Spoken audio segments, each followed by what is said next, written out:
and Tripura. The BJP has asked the Meghalaya government to come clean about its decision to extend the term of both the houses of the KHADC and JHADC. Reacting to the move, BJP spokesperson M. Khadc said that the government can extend the term with only valid reasons and if there is an emergency. Pointing out that the people want clarity, Khadc said that the term of the two houses cannot be extended on flimsy grounds.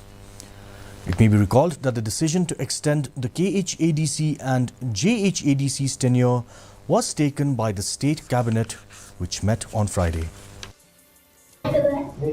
See, so now you cannot extend the term of this council on, flimsy grounds and all. There has to be some valid reason. So we leave it to the government to come clear on that.